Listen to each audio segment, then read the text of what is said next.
અમદાવાદના વિરમ ગામમાં મેગા ડિમોલિશનની કાર્યવાહી થઈ છે। સરકારી જમીન પર થયેલા દબાણો તંત્ર દ્વારા દૂર કરાયા છે। ડિમોલિશનમાં ધાર્મિક દબાણો દૂર કરવામાં આવ્યા છે। 15થી વધુ પાકી દુકાનો અને છાપરાઓ પણ દૂર કરાયા છે। રૈયાપુર બહાર વિસ્તારમાં માર્ગ અને મકાન વિભાગે કાર્યવાહી કરી છે। 5 જેસીબી, 3 હિટાચી મશીનો અને 15 ડમ્પરની મદદથી ડિમોલિશન થયું છે। 500થી વધુ પોલીસ જવાનો ખડે પગે તૈનાત કરવામાં આવ્યા હતા। ત્યારે ડિમોલિશન બાદ મૂળ મંજૂર રસ્તાનું નિર્માણ કાર્ય શરૂ કરાયું હતું।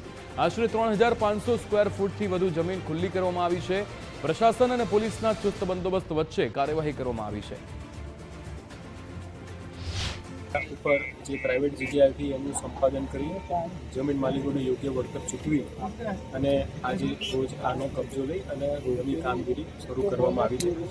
આ જગ્યા ઉપર 3 દરગાહ હતી અને કબ્રસ્તાનના અમુક સ્ટ્રક્ચર્સ હતા, જેને આજે દૂર કરી અમે શાંતિપૂર્ણ માહોલમાં હું પ્રાંત અધિકારી, મામલતદાર, અમારી સમગ્ર આરએમબીના ડી વિપુલ ઓઝા અને એમની સમગ્ર ટીમ અને શ્રી તપન ડોડિયા ડીવાયએસપી વિરમગામ અને એમના રાહબરી હેઠળ મોટો પોલીસ ચુસ્ત બંદોબસ્ત ગોઠવી અને આજે આ પ્રક્રિયા સવારે 5 વાગ્યાથી શરૂ કરવામાં આવી હતી। રસ્તા ઉપર અનેક ધાર્મિક દબાણો આવેલા હતા। તે ધાર્મિક દબાણો દૂર કરવા માટે અને સંવેદનશીલતાને ધ્યાને રાખી એક ડીવાયએસપી, 15 પોલીસ ઇન્સ્પેક્ટર અને 550થી વધારે પોલીસ કર્મચારીઓનો ચાપતો બંદોબસ્ત રાખવામાં આવ્યો છે।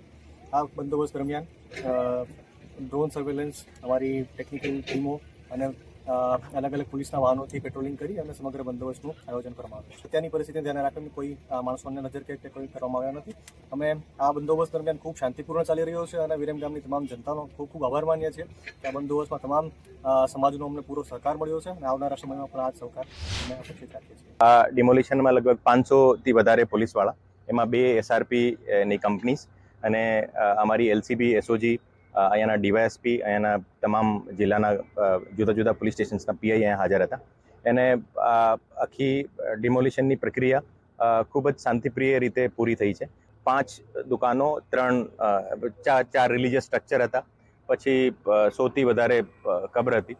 એ બધી દબાણ દૂર કરીને અત્યારે લગભગ 4000 સ્ક્વેર મીટરની જગ્યા ખાલી કરવામાં આવી છે।